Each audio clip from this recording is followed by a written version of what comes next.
Abonnez-vous à la chaîne et activez les notifications pour ne pas manquer nos histoires. Le soleil se couchait déjà derrière les montagnes de la Sierra Madre, lorsque je sentis sa main effleurer la mienne pour la 10e fois cet après-midi-là. Nous étions assis sur la berge de la rivière San Antonio, loin des regards vigilants de nos familles, loin du poids des attentes que nous portions dans nos cœurs depuis toujours. Iker, la voix de Gaelito s'échappa dans un murmure, chargé d'une émotion que je reconnaissais parfaitement, car c'était la même qui me consumait intérieurement depuis des années. Je me tournai pour lui faire face et il était là, ses yeux noirs comme du café scintillant d'une intensité qui me faisait tout oublier, les querelles entre nos parents, la rivalité qui était censée nous séparer, toutes les raisons pour lesquelles ce moment était interdit dans notre petite ville. Je sais, murmurai-je en rapprochant mon visage du sien. Moi aussi je le ressens, frère. Lorsque nos lèvres se rencontrèrent, ce fut comme si le monde entier s'arrêtait. Le baiser commença timidement, presque hésitant, mais il se transforma rapidement en quelque chose d'urgent, de désespéré. Ses mains trouvèrent mon visage, ses doigts se perdant dans mes cheveux sombres, tandis que je l'attirais plus près comme si nous pouvions ne faire qu'un. Son goût sur ma bouche, la chaleur de son corps contre le mien, la manière dont mon cœur s'emballait à chaque contact, tout cela était trop réel pour être ignoré. Nous étions des rivaux, des ennemis par héritage familial. Mais en cet instant, nous n'étions que deux cœurs qui se reconnaissaient sous le ciel violet du crépuscule mexicain. Lorsque nous nous séparâmes, essoufflés, ses yeux étaient remplis de larmes qu'il tentait de cacher. « Ça va nous détruire », murmura-t-il, son front appuyé contre le mien. « Eh bien, qu'il en soit ainsi », répondis-je, et je scellai notre perte avec un autre baiser. Je m'appelle Iker Morales, j'ai 23 ans, et je porte sur mes épaules le poids d'une rivalité qui a commencé bien avant ma naissance sur les terres arides de Guanajuato. J'ai grandi en entendant mon père, Don Carlos Morales, parler des Herrera comme s'ils étaient l'incarnation du diable. « Ne fais jamais confiance à un Herrera, mon fils », disait-il, ses yeux durs fixés sur les miens. « Ce sont des traîtres, des ambitieux. Ils essaieront de t'abattre à la première occasion. » Notre famille a toujours été respectée à San Miguel de los Santos, un petit village niché entre les montagnes de Guanajuato. Nous possédions la plus grande boulangerie de la ville, réputée pour nos conchas, ses pains sucrés, nos petits pains frais et les tamales oaxaqueños que ma grand-mère Esperanza préparait pour les fêtes religieuses. Mais les Herrera, les Herrera étaient toujours là comme des épines dans notre flanc, rivalisant pour chaque client, chaque événement, chaque opportunité de prospérer sur cette terre que nous aimions. La rivalité avait des racines aussi profondes que celles de l'agave. Mon grand-père et le grand-père de Gaelito avaient été les meilleurs amis dans leur jeunesse, associés dans une petite entreprise d'artisanat mexicain. Mais une femme s'était interposée entre eux, mon arrière-grand-mère Esperanza. Et lorsqu'elle choisit mon arrière-grand-père, l'amitié se transforma en haine. Les affaires furent séparées, les familles s'éloignèrent, et chaque génération qui suivit nourrit ce ressentiment comme s'il était sacré, comme s'il faisait partie intégrante de notre identité mexicaine. Gaelito Herrera était 3 mois plus jeune que moi, et depuis notre enfance, nous avions été élevés pour être des adversaires. À l'école primaire, nous rivalisions pour les meilleures notes. Au football, nous jouions dans des équipes opposées, et chaque match était une guerre personnelle. Adolescents, nous nous disputions l'attention des mêmes filles, non pas parce que nous les voulions vraiment, mais parce que battre l'autre était devenu une obsession. Mais il y avait quelque chose de fondamentalement faux dans toute cette histoire, quelque chose que je n'avais jamais admis à personne, pas même à moi-même pendant très longtemps. J'admirais Gaelito Herrera, j'admirais sa détermination, la manière dont il ne renonçait jamais, même lorsqu'il perdait au domino que nous jouions en secret. J'admirais la tendresse avec laquelle il traitait sa mère malade, une douceur qui contrastait totalement avec la dureté qu'il montrait au monde. J'admirais son intelligence, sa capacité à trouver des solutions créatives aux problèmes, son rire sincère lorsqu'il pensait que personne ne le regardait. Et plus encore, bien plus encore, je ressentais une attirance pour lui qui me terrifiait autant que la peur du diable que j'avais enfant. À 16 ans, lorsque je l'ai vu torse nu en train d'aider son père sur un chantier de construction, j'ai senti quelque chose remuer dans ma poitrine qui n'avait rien à voir avec la rivalité. Lorsque nos regards se croisaient lors des disputes familiales sur la place principale, il y avait une électricité dans l'air qui me faisait trembler comme une feuille de nopal. Lorsque nous nous disputions, et qu'il était si proche que je pouvais sentir son souffle chaud sur mon visage, tout ce que je voulais était... Non, je ne pouvais pas penser à ça, je ne pouvais pas vouloir ça. Mais le cœur n'obéit pas à la raison et le mien était désespérément amoureux de mon prétendu ennemi. Le premier signe que quelque chose avait changé entre nous fut lors de la fête de la Vierge de Guadalupe, lorsque j'avais 18 ans. Comme toujours, nos familles étaient de part et d'autre de la place, chacune essayant de surpasser l'autre avec ses offrandes. J'aidais mon père à organiser notre table de nourriture lorsque je vis Gaelito s'approcher. « Écoute, Morales, dit-il, essayant de sembler décontracté, mais je pouvais voir la tension dans ses muscles. Veux-tu parier? Quel genre de pari? Demandai-je, méfiant. Celui qui vend le plus de tamales aujourd'hui gagne. Le perdant devra admettre que l'autre famille cuisine mieux. C'était un pari risqué. Nos mères furent furieuses lorsqu'elles l'apprirent, mais il était trop tard. La parole avait été donnée devant la moitié du village, et reculer serait un déshonneur. Nous passâmes la journée à rivaliser, criant pour attirer les clients, offrant des dégustations gratuites. Mais au fil des heures, je remarquai quelque chose d'étrange. Gaelito détournait des clients vers mon stand lorsque sa mère ne regardait pas.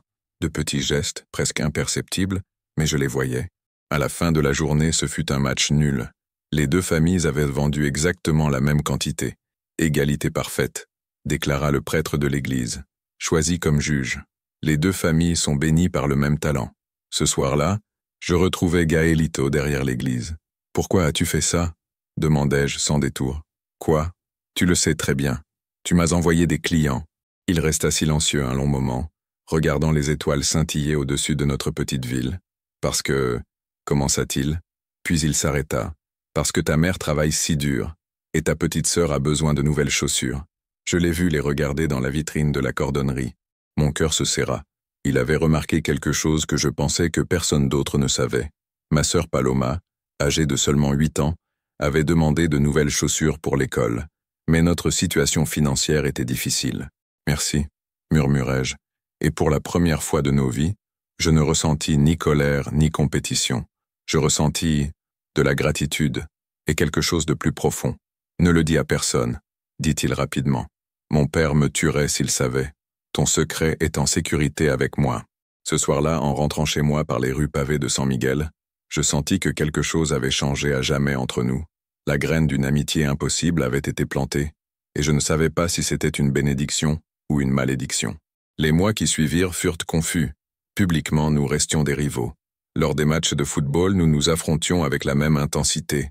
Lors des réunions familiales, nous échangions des provocations et des regards défiants. Mais dans l'ombre, nous commençâmes à développer une relation étrange et secrète. Nous nous retrouvions en cachette à la bibliothèque municipale, où je faisais semblant d'étudier pendant que nous discutions des livres que nous aimions tous deux. Je découvris que Gaelito était passionné par l'histoire mexicaine, en particulier par les récits de la Révolution. Il découvrit que j'écrivais des poèmes en secret, des vers sur la beauté de notre terre et la douleur de porter des traditions que nous ne comprenions pas toujours. « T'es-tu déjà demandé si nos grands-pères regrettent ?» me demanda-t-il un après-midi, alors que nous partagions un livre sur Emiliano Zapata. « Tout le temps, admis-je, surtout quand je vois ce que cette rivalité a fait à nos familles. Ma grand-mère, avant de mourir, m'a dit quelque chose d'étrange, » murmura Gaelito, regardant autour de lui pour s'assurer que nous étions seuls. « Elle a dit qu'elle et ton arrière-grand-mère, Esperanza, étaient meilleures amies, que la vraie dispute n'était pas à cause d'un amour, mais d'un orgueil masculin. Cela me frappa comme un éclair. Toute notre rivalité, toute la haine que nous portions, pourrait-elle être basée sur un mensonge? Que veux-tu dire? Que peut-être nos arrière-grands-pères ont inventé l'histoire du triangle amoureux pour justifier une dispute qui a commencé à cause des affaires. Pour l'argent, pas pour l'amour. Cette possibilité était à la fois perturbante et libératrice. Si notre rivalité reposait sur un mensonge, alors peut-être pourrions-nous être amis, dis-je à voix basse, presque en chuchotant les mots interdits. « Amis ?» répéta-t-il, comme s'il goûtait le mot. « Oui, j'aime comment ça sonne. » Et c'est ainsi que notre amitié secrète commença réellement. Nous nous retrouvions au bord de la rivière, loin des regards curieux du village. Nous parlions de tout et de rien. Il me raconta ses rêves de voyager à travers le monde, de découvrir d'autres pays et cultures. Je partageais ma passion pour la poésie et mon désir secret de publier un livre un jour. Mais au fil des mois, je réalisais que ce que je ressentais pour Gaelito changeait. Ce n'était plus seulement de l'amitié. Il y avait quelque chose de plus profond, de plus dangereux. Mon cœur s'emballait lorsqu'il me souriait. Ma peau frémissait lorsqu'il touchait ma main par accident. Je rêvais de lui la nuit, des rêves qui me laissaient confus et plein de culpabilité au matin. C'était plus que de l'amitié, bien plus, et cela me terrifiait.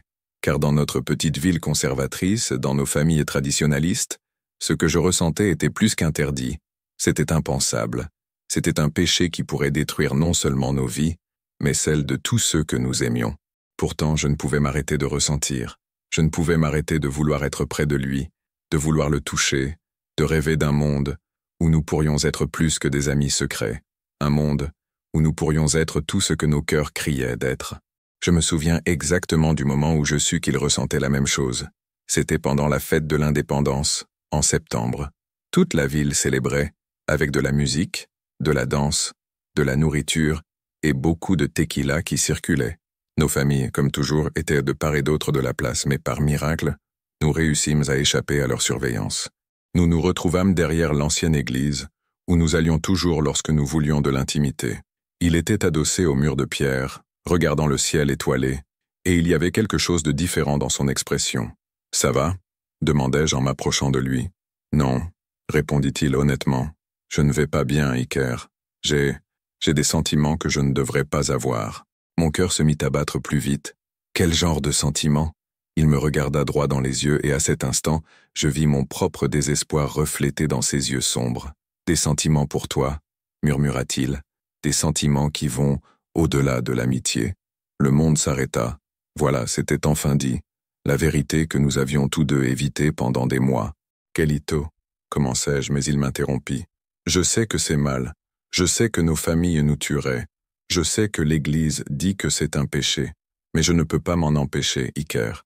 Je ne peux pas arrêter de ressentir ce que je ressens pour toi. » Des larmes commencèrent à couler sur son visage, et en cet instant, toute ma peur, toute ma confusion se transformèrent en quelque chose de plus puissant. L'amour, un amour pur, intense, dévastateur. Moi aussi, murmurai-je en me rapprochant encore. Moi aussi je ressens la même chose. Et là, sous la lumière de la pleine lune, nous nous embrassâmes pour la première fois. Ce fut hésitant, effrayé, mais aussi la chose la plus naturelle du monde. Lorsque nos lèvres se touchèrent, j'eus l'impression d'avoir trouvé ma maison, ma place dans le monde. Mais je ressentis aussi le poids de ce que cela signifiait. Nous étions deux hommes, dans un endroit où cela était inacceptable. Nous venions de familles rivales, dans un village où notre amitié serait déjà vue comme une trahison. Et maintenant, nous étions quelque chose qui n'avait pas de nom. Lorsque nous nous séparâmes, nous pleurions tous les deux. « Qu'allons-nous faire » demanda-t-il, la voix brisée. « Je ne sais pas, admis-je. Mais je ne peux pas faire semblant que ça n'est pas arrivé. Je ne peux pas faire semblant que je ne t'aime pas. Et voilà, le mot que nous avions tous deux évité. Amour. Je t'aime aussi, murmura-t-il en retour. Et bien que ces mots fussent doux, nous savions tous deux que nous venions de franchir une ligne qui pourrait détruire nos vies. Depuis cette nuit, notre relation changea complètement. Nous restions secrets, mais il y avait désormais une urgence, une intensité qui n'existait pas auparavant.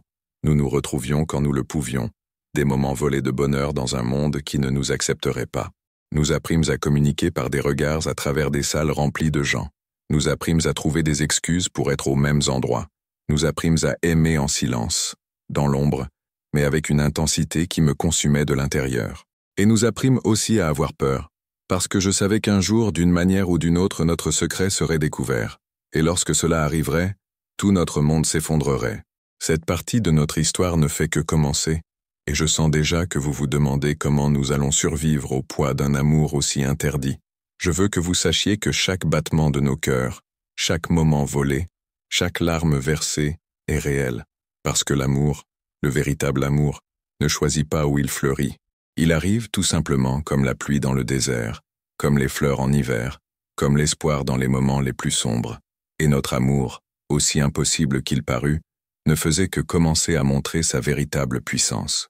Les mois qui suivirent notre premier baiser furent les plus intenses et les plus terrifiants de ma vie.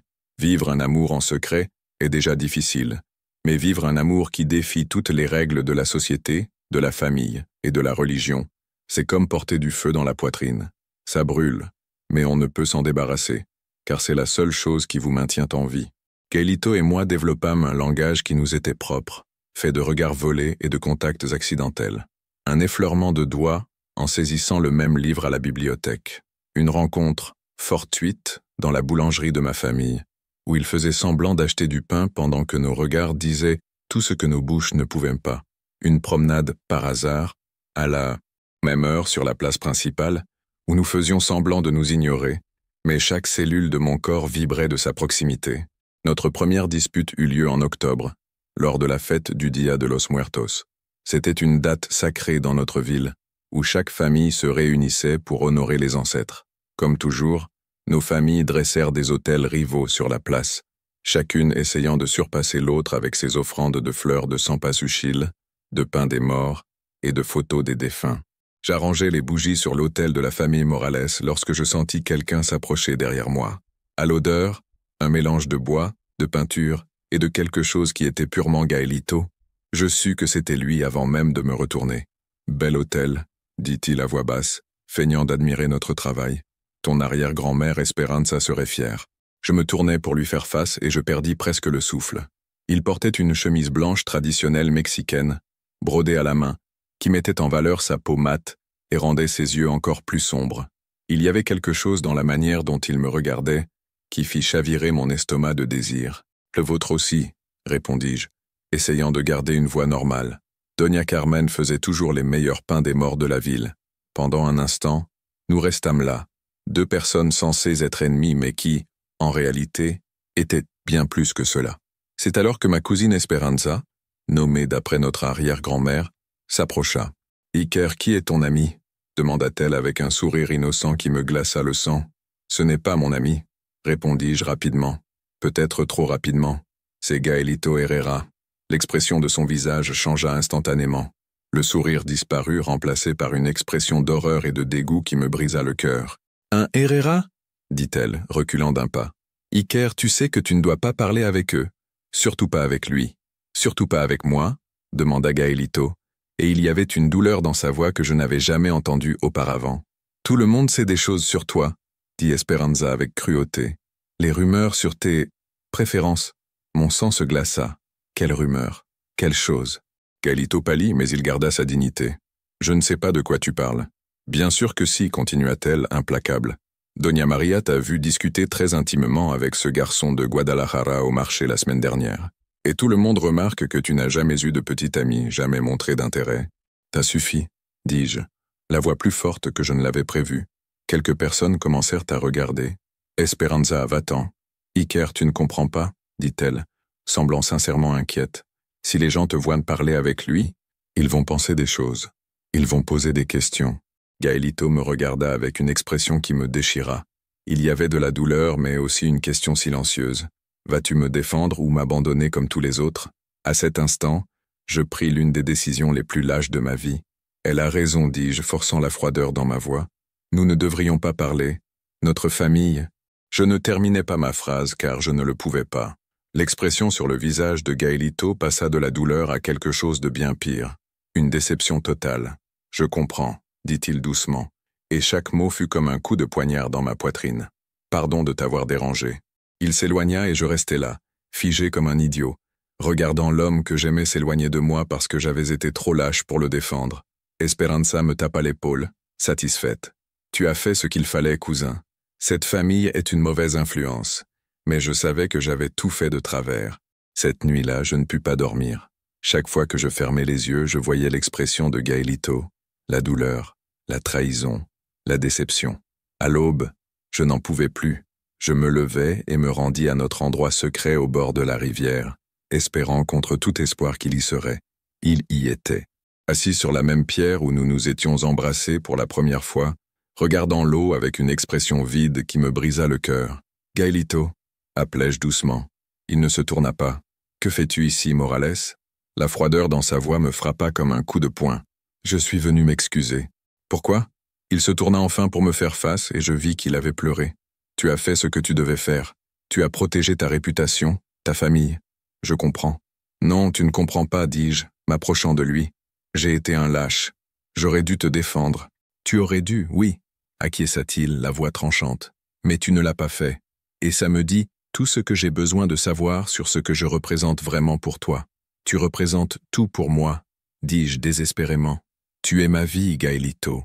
Tu es... Je suis ton secret honteux, m'interrompit-il en se levant. Je suis quelque chose que tu caches parce que tu as honte. Ce n'est pas vrai. Vraiment? Cria-t-il. Et c'était la première fois que je le voyais perdre complètement son sang-froid. Alors dis-moi, Iker, Quand quelqu'un te demande ce que tu ressens, qui tu aimes, que réponds-tu? Je restais silencieux, car il n'y avait aucune réponse qui ne nous ferait pas plus de mal.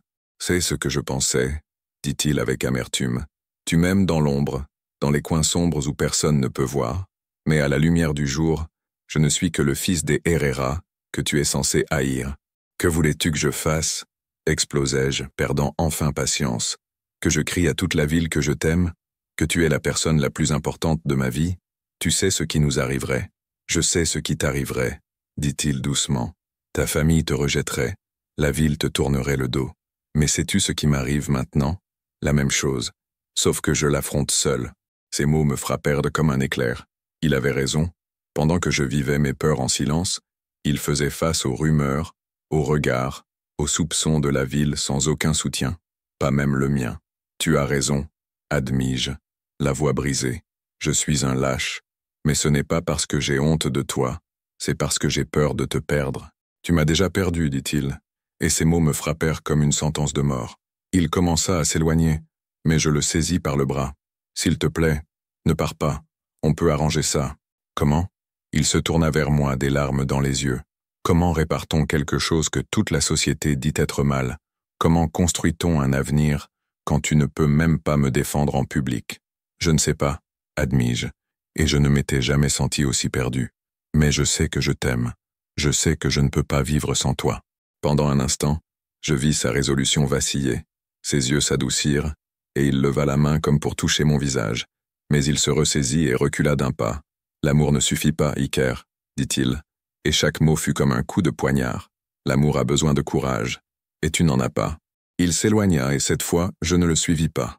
Je restai là immobile, regardant l'homme que j'aimais disparaître entre les arbres, emportant mon cœur avec lui. Les jours qui suivirent furent les pires de ma vie. Je voyais Gaëlito dans la ville, mais il m'ignorait complètement. Les rares fois où nos regards se croisaient, c'était comme regarder un étranger. La froideur dans ses yeux me faisait plus mal que n'importe quelle insulte. J'essayais de me concentrer sur le travail à la boulangerie, mais mes parents remarquèrent que quelque chose n'allait pas. Maman me demandait constamment si j'étais malade, si une fille me causait des problèmes de cœur, si elle savait la vérité. Ce fut ma sœur Paloma qui finit par me confronter. Elle avait 11 ans maintenant, mais elle avait toujours été plus intelligente que son âge ne le laissait supposer. « Tu es triste à cause de Gaëlito », dit-elle une nuit alors qu'elle m'aidait à fermer la boulangerie.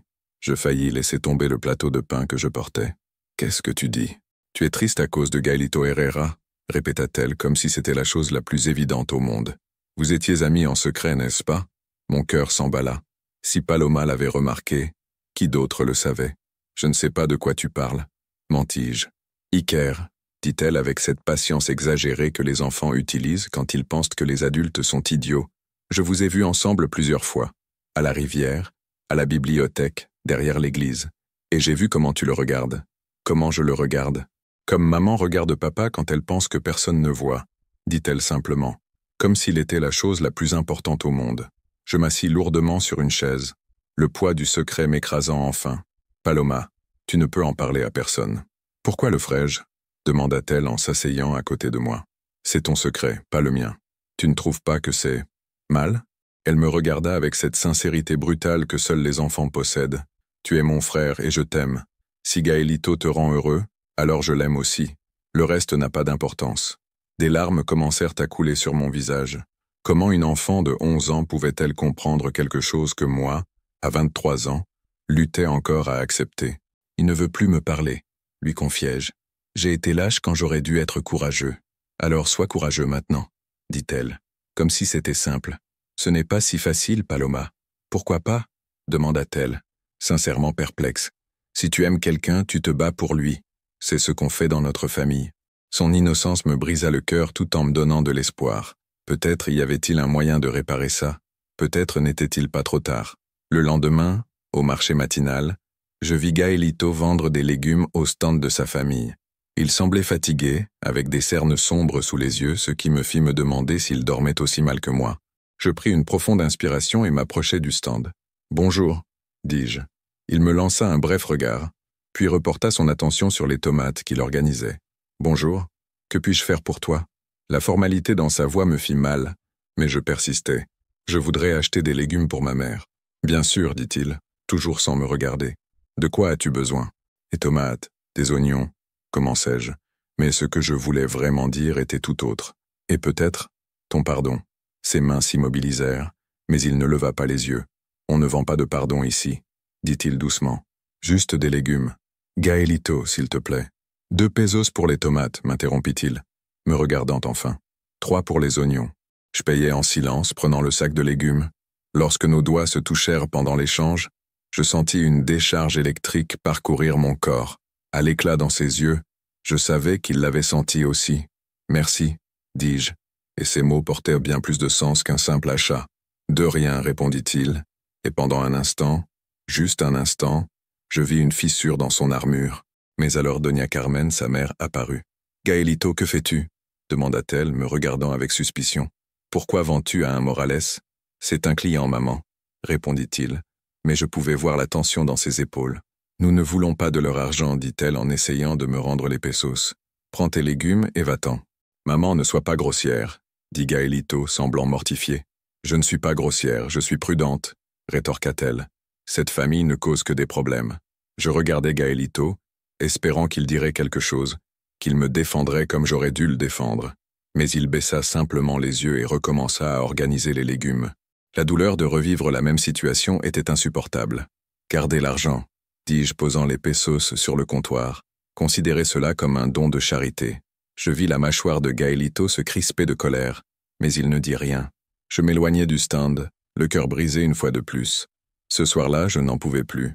Je pris une décision qui allait tout changer. J'écrivis une lettre où je déversais tout mon cœur, toute ma vérité, tout mon amour. Je parlais de nos moments ensemble, de comment il avait changé ma vie, de combien je regrettais d'avoir été lâche. Et à la fin, je fis une proposition. S'il le voulait, nous pourrions fuir, partir pour Mexico, Guadalajara ou n'importe où nous pourrions être nous-mêmes sans les chaînes des traditions familiales, où nous pourrions construire une vie ensemble, loin des regards juges et des attentes imposées. C'était une proposition folle, désespérée, mais elle était réelle. C'était ma manière de prouver que j'étais prêt à tout sacrifier pour notre amour. Je laissai la lettre à notre endroit secret au bord de la rivière, sous la pierre où nous nous étions embrassés pour la première fois. J'y joignis un petit miracle d'argent, une tradition mexicaine où l'on demande une faveur au saint, que j'avais acheté à l'église. Le miracle était en forme de cœur. J'attendis 1 jour, 2 jours, 3. La lettre avait disparu, mais il n'y eut pas de réponse. Le 4e jour, je trouvai quelque chose à la place de la lettre. Ce n'était pas une réponse écrite, c'était le miracle d'argent que j'avais laissé. Mais il était maintenant brisé en 2. Le message était clair. Notre amour était brisé, irréparable. Ou du moins, c'est ce que je pensais. Car le 5e jour, alors que je m'y attendais le moins, Gaelito apparut à la porte de la boulangerie. Il était tard, nous avions déjà fermé, et j'étais seul à faire le ménage final. « La porte est ouverte ?» dit-il, entrant sans attendre la permission. Mon cœur s'emballa en le voyant. Il semblait différent, déterminé, mais aussi vulnérable. « Gaelito, j'ai lu ta lettre, m'interrompit-il. Je l'ai lue plusieurs fois. Et, demandai-je, retenant à peine mon souffle. Et tu es un idiot, dit-il, mais il y avait de l'affection dans sa voix. Un idiot magnifique, passionné, bien trop courageux pour ton propre bien. Ça veut dire que je ne vais pas fuir avec toi, dit-il. Et mon cœur s'effondra. Je ne vais pas fuir parce que nous ne devrions pas avoir à fuir. Je ne comprends pas. Il s'approcha de moi, chaque pas déterminé, jusqu'à ce que nous soyons presque en contact. Ça veut dire que si nous faisons ça, nous le ferons bien, dit-il, ses yeux fixés sur les miens. Pas dans l'ombre, pas en nous cachant. Si tu m'aimes vraiment comme tu le dis dans cette lettre, alors nous affronterons le monde ensemble. Que proposes-tu? Je propose que nous arrêtions de nous cacher, dit-il en levant la main pour toucher mon visage. Je propose que nous soyons vraiment courageux. Et nos familles? Nos familles devront l'accepter ou nous perdre, dit-il avec une détermination qui me coupa le souffle. Et quant à la ville, eh bien qu'ils parlent. Ils parleront toujours de quelque chose. Tu es sûr? Demandai-je, n'arrivant pas à croire qu'il était là, proposant exactement ce que je voulais le plus mais avait peur de suggérer. Je suis sûr que je t'aime, dit-il, rapprochant son visage du mien. Je suis sûr que je ne veux pas passer le reste de ma vie à me cacher. Et je suis sûr que si nous devons tout risquer, que ce soit pour quelque chose qui en vaut la peine. Et j'en vaux la peine? Tu vaux tous les risques du monde, murmura-t-il, et il m'embrassa. Cette fois, le baiser était différent. Il n'était ni désespéré ni caché. C'était une promesse, une déclaration, un acte de rébellion contre tout ce qu'on nous avait appris à accepter. Lorsque nous nous séparâmes, nous pleurions tous les deux, mais cette fois, c'étaient des larmes de soulagement, d'espoir, d'un courage enfin trouvé. « Alors que faisons-nous maintenant » demandai-je. « Maintenant, dit-il en souriant pour la première fois depuis des semaines, nous affrontons le monde ensemble. Et c'est exactement ce que nous fîmes. Mais c'est une histoire pour la prochaine partie, où vous découvrirez si notre amour nouvellement trouvé a pu survivre à la tempête que nous allions affronter. Car lorsque deux familles rivales découvrent que leurs fils ne sont pas seulement amis, mais follement amoureux, le résultat peut être explosif. Et explosif, ce fut exactement le cas. La décision d'arrêter de nous cacher fut prise dans un moment de courage et de passion, mais la mettre en œuvre dans la réalité fut bien plus compliquée que nous ne l'avions imaginé. Nous découvrîmes rapidement qu'il y a une grande différence entre décider d'être courageux et vivre réellement les conséquences de ce courage. Notre première apparition publique en tant que ce que nous étions, eut lieu pendant la fête des Posadas, 2 semaines avant Noël. C'était une tradition sacrée à San Miguel de los Santos, 9 nuits de célébration représentant le voyage de Joseph et Marie vers Bethléem. Chaque nuit, une famille différente organisait la procession, et la 7e nuit, c'était au tour des Morales. Gaelito se présenta à notre porte cet après-midi-là, vêtu de ses plus beaux habits et portant un petit cadeau emballé dans du papier coloré. « Je viens pour la posada », annonça-t-il lorsque mon père ouvrit la porte. Papa resta silencieux un long moment, regardant de Gaelito à moi qui me tenais derrière lui dans le salon. Je pouvais voir les rouages tourner dans son esprit, essayant de comprendre pourquoi un Herrera était à notre porte pendant une célébration familiale. « Gaelito », dit maman en apparaissant, essuyant ses mains sur son tablier. « Quelle surprise !»« Bonsoir, Doña Rosa », dit-il, en levant son chapeau respectueusement. « J'ai apporté ceci pour la célébration. » Il tendit le cadeau, et je pus voir que ses mains tremblaient légèrement. C'était son premier véritable test, affronter ma famille directement. « C'est très gentil », dit maman en prenant le cadeau. « Mais ta famille ne célèbre-t-elle pas sa propre fête aujourd'hui ?»« Oui », confirma Gaelito, « mais je préfère être ici. » Le silence qui suivit fut assourdissant. Je sentis que c'était à moi d'agir, de montrer le courage que j'avais promis d'avoir. « Je l'ai invité », mentis-je. Enfin, ce n'était pas vraiment un mensonge. Nous avions parlé de sa venue, même en sachant que ce serait une déclaration publique de notre amitié. Papa me regarda avec une expression que je n'avais jamais vue auparavant. Ce n'était pas exactement de la colère, mais quelque chose proche de la méfiance. « Depuis quand êtes-vous amis ?» demanda-t-il, et il y avait une calme dangereux dans sa voix. « Depuis toujours », répondis-je, et pour la première fois de ma vie, je dis une vérité complète à mon père. Nous ne l'assumions pas publiquement. Maman et papa échangèrent un regard qui contenait une conversation entière. Pendant des années, ils avaient remarqué de petites choses. Ma distraction, ma réticence à sortir avec les filles du coin, mes disparitions mystérieuses. Maintenant, en voyant Gaelito à notre porte, certaines pièces commençaient à s'assembler. « Entre », dit maman finalement, bien que sa voix parût forcée. « Tout le monde est le bienvenu dans la maison du Seigneur. » La posada fut étrange. Gaelito tenta de se fondre dans la masse, discutant poliment avec mes oncles et cousins, aidant à porter les bougies pendant la procession. Mais je pouvais sentir les regards, entendre les chuchotements. Pourquoi un Herrera était-il là? Qu'est-ce que cela signifiait?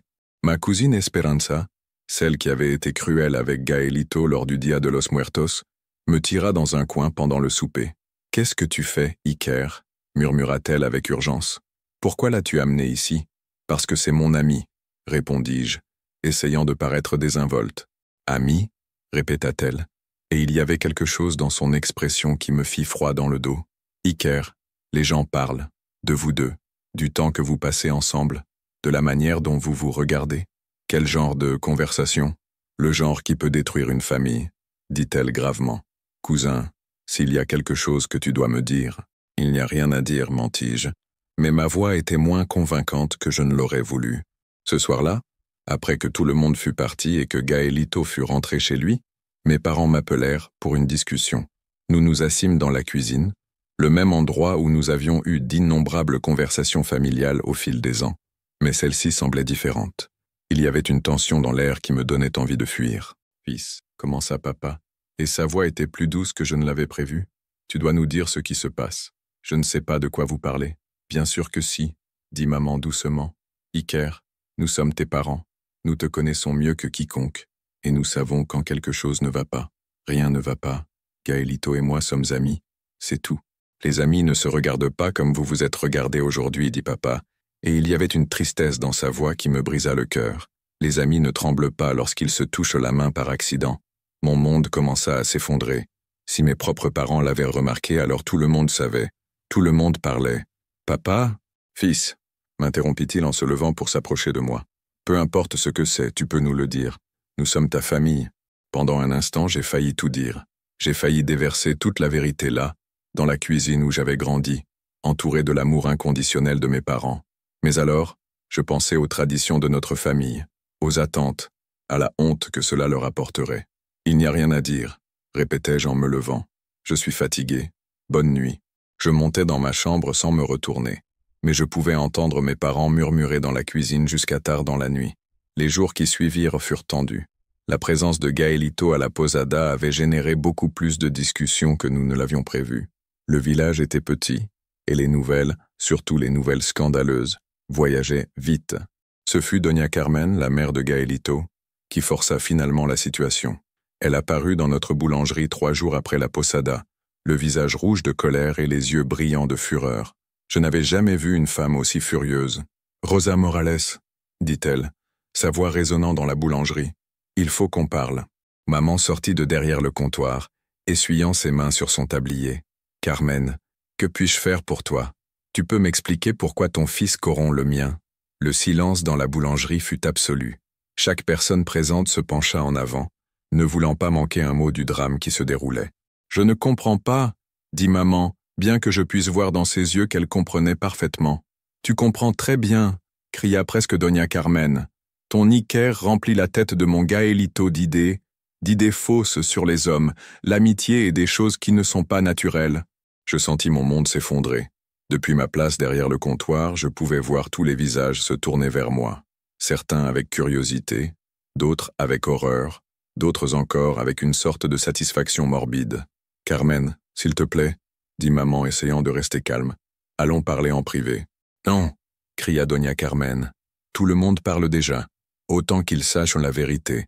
Ton fils est une mauvaise influence. Et mon Gaëlito, mon pauvre garçon innocent, est entraîné dans quelque chose de sale et de pécheur. Ça suffit, dis-je, sortant de derrière le comptoir. Je ne pouvais plus rester là à écouter.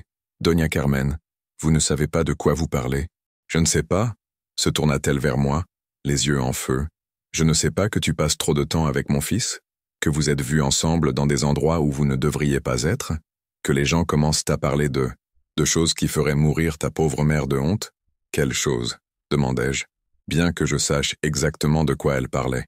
Quand tu sais quelle chose, dit-elle avec dégoût, des choses que les hommes décents ne font pas, des choses qui sont contre Dieu, contre la nature, contre tout ce qui est sacré. C'est à ce moment-là que Gaëlito entra dans la boulangerie. Il s'arrêta à la porte, évaluant rapidement la situation. Sa mère furieuse, ma mère pâle comme du papier, moi debout au milieu du magasin avec tous les yeux fixés sur moi. Il n'était pas difficile de comprendre ce qui se passait. « Maman, » dit-il calmement, marchant vers nous. « Que fais-tu ? » »« Je te protège, » dit-elle, se tournant vers lui. « Je protège notre famille de la honte que ce Morales nous inflige. »« Il n'y a aucune honte, » dit Gaëlito, et il y avait un calme dans sa voix qui me surprit. Et Iker ne me force à rien. « Alors tu l'admets » cria Doña Carmen. « Tu admets qu'il y a quelque chose d'anormal entre vous ?» À cet instant, Gaëlito fit quelque chose qui changea tout, quelque chose que personne n'attendait.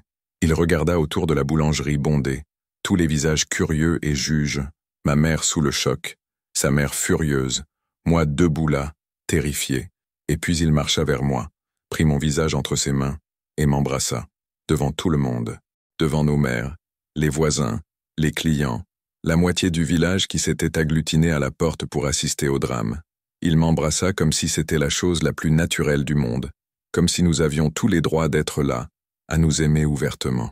Lorsque nous nous séparâmes, le silence était si complet que je pouvais entendre mon propre cœur battre. « Voilà », dit Gaëlito regardant directement sa mère. « Maintenant, tu as ta réponse. » Doña Carmen vacilla comme si elle avait reçu une gifle. Son visage passa par une gamme de couleurs, rouge, blanc, violet de rage. « Toi, bégaya-t-elle, incapable de former des mots. « Je l'aime, » dit Gaëlito simplement. « Et il m'aime.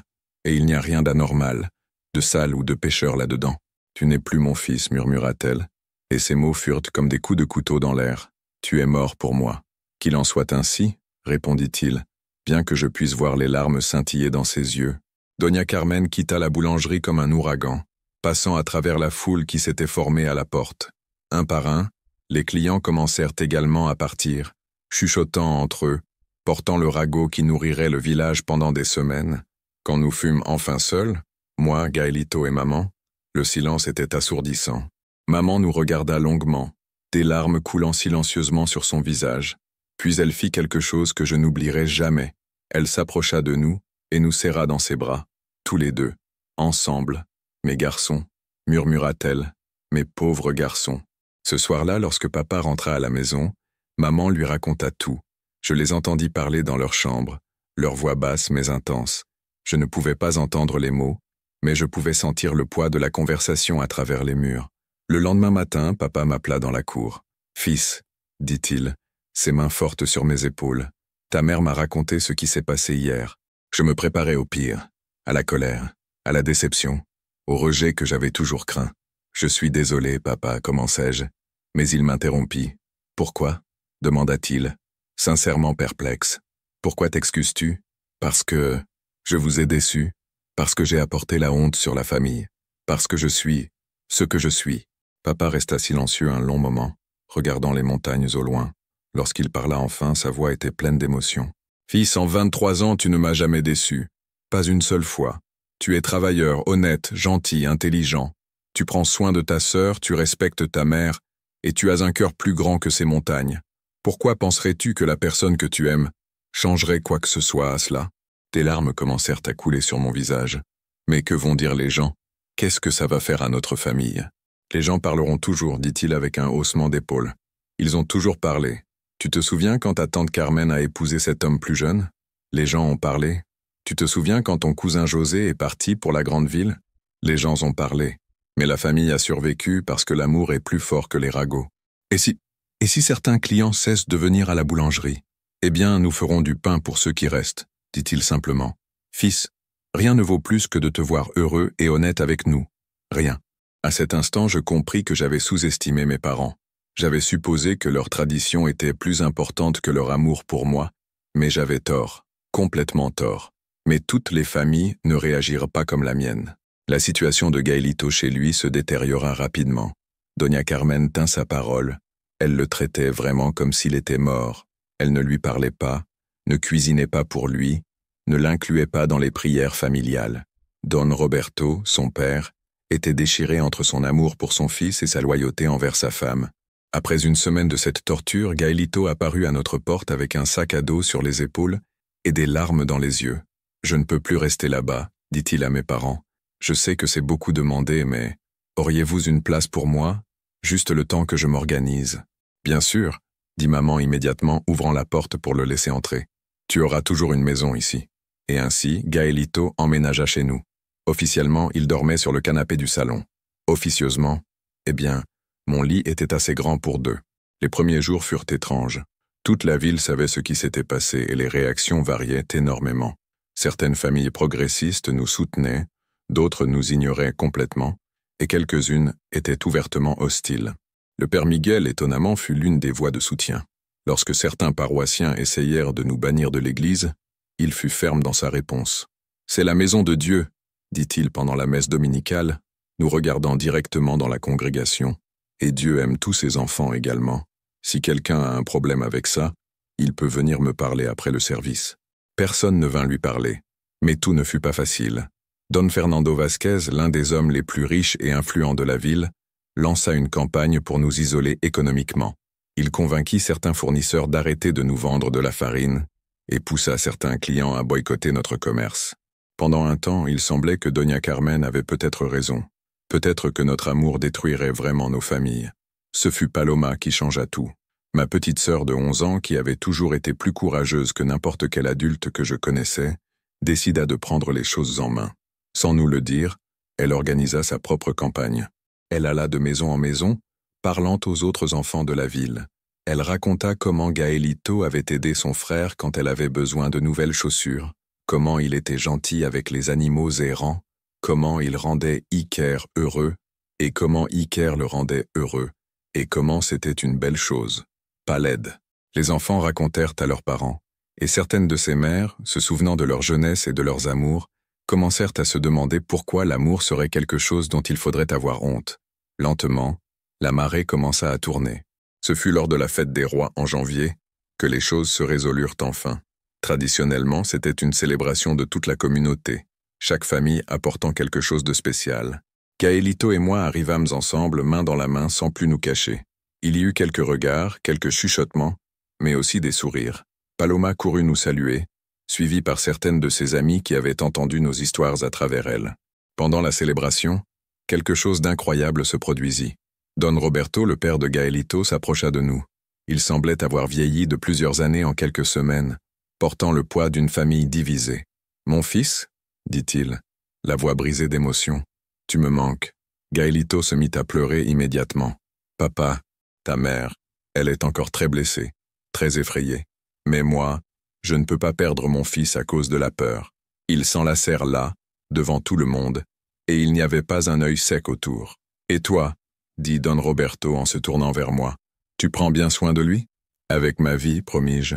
Alors peut-être que nos familles peuvent arrêter de se battre. Peut-être qu'elles peuvent être unies par quelque chose de plus fort que la haine. » Et c'est exactement ce qui se passa. Ce ne fut pas facile, et ce ne fut pas rapide. Doña Carmen mit presque un an à reparler à Gaelito, et encore plus de temps à m'accepter. Mais finalement, l'amour l'emporta sur la peur.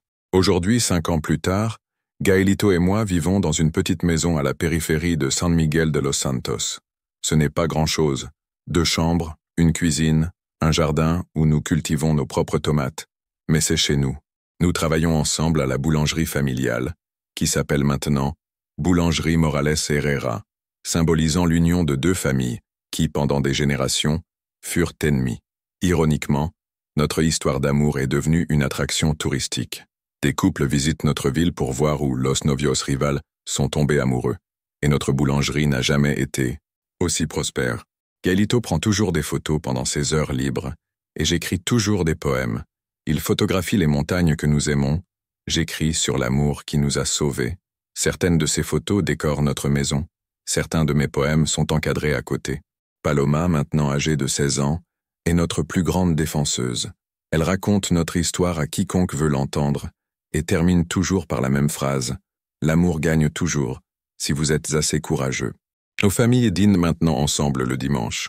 Doña Carmen m'a même appris sa recette secrète de tamales, bien que je soupçonne qu'elle garde encore quelques ingrédients pour elle.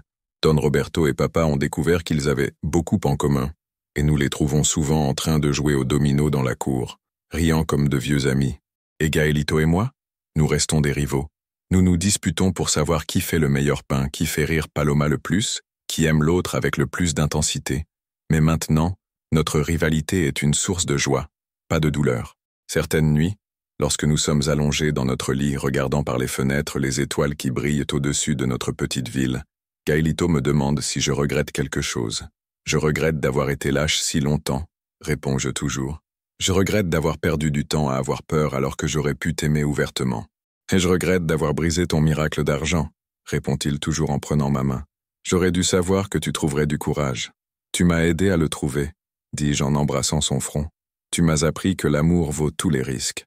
Notre histoire s'est répandue au-delà de San Miguel de los Santos.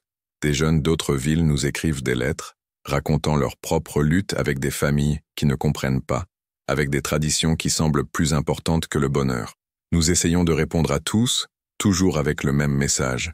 Ayez du courage, ayez de la patience, mais ne renoncez jamais à l'amour. Car l'amour, le véritable, honnête, courageux amour, peut déplacer des montagnes. Il peut unir des familles, il peut changer des traditions, il peut transformer des rivaux en âmes sœurs, et il peut permettre à 2 garçons de familles ennemies, dans une petite ville mexicaine, de se trouver non seulement l'un l'autre, mais aussi une manière de changer le monde autour d'eux. Notre rivalité ne s'est pas terminée lorsque nous sommes tombés amoureux. Elle s'est transformée en quelque chose de plus beau, un partenariat qui défie le monde d'être meilleur, plus aimant, plus courageux. Et chaque matin, lorsque je me réveille à côté de l'homme que j'aime, dans une maison que nous avons construite ensemble, dans une ville qui a appris à nous accepter, je sais que nous avons fait le bon choix, L'amour gagne toujours, si vous êtes assez courageux pour vous battre pour lui, et nous l'avons été. Épilogue. Si cette histoire a touché votre cœur, si vous vous êtes vu reflété dans notre lutte ou avez trouvé de l'espoir dans notre victoire, sachez que vous n'êtes pas seul. L'amour véritable existe, et il vaut chaque larme, chaque peur surmontée, chaque moment de courage nécessaire pour le défendre. Car en fin de compte, la seule rivalité qui compte vraiment est celle entre la peur et l'amour. Et lorsque nous choisissons l'amour, lorsque nous choisissons le courage, lorsque nous choisissons de nous battre pour qui nous sommes et pour ceux que nous aimons, l'amour gagne toujours, toujours.